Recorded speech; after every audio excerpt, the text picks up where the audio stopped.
Okay, this is part one of, I think, two parts of uh, of our videos on energy for our unit.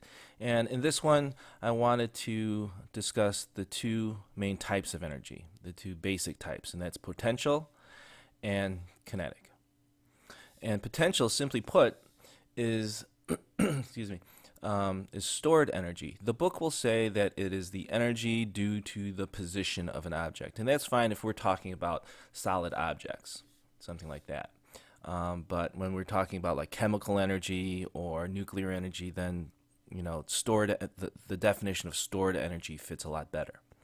And then there's something called kinetic energy, which is the energy of movement. So if we look at potential energy, right here we have the rock sitting still at the top of a cliff, and it has the potential, the chance to fall.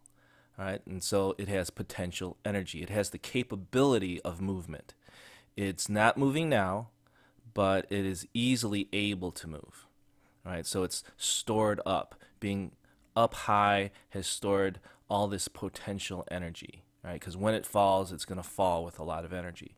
If we raise the rock higher, then it's going to have an increased potential energy.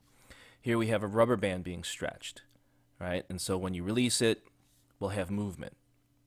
It has potential energy stored in it when you stretch it. The more you stretch it, the more potential energy you're placing into it. And so when you release it, then you get the kinetic energy and it moves. Here we have a little girl swinging. So I don't know if you can see it. There's a little A there. At this point here, point A, the little girl has potential energy. And then when she's swinging down, the potential energy changes to kinetic. And down here, she's completely 100% kinetic energy. Right? And again, kinetic energy is the energy of movement. So when the object is moving, then it is showing its kinetic energy. So here, a golf swing is kinetic energy. The boy skateboarding down the hill, kinetic energy.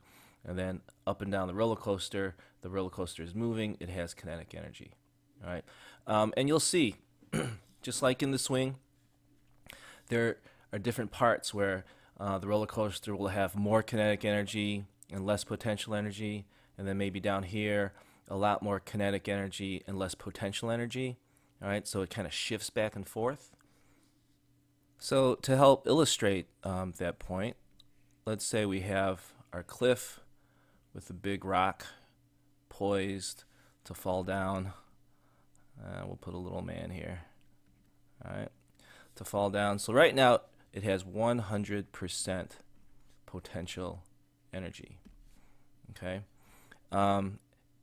let's say it falls, and our rock, I'll try to draw the same rock. That's close. Let's say it's halfway down. All right, so it has 50% of the potential energy it had, and then the other 50% of the energy it has is in kinetic energy.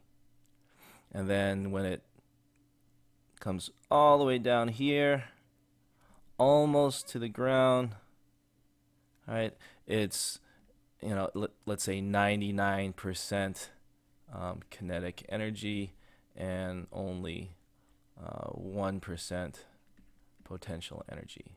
Okay, because it's barely off the ground here. It's barely off the ground, and it's moving at its fastest rate. So it's almost at its peak kinetic energy, and has a very small amount of potential energy because it's almost touching the ground. And another thing we should be aware of is something called its mechanical energy. So if we have the potential energy plus the kinetic energy, that sum, when you add those together, that total is called its total mechanical energy.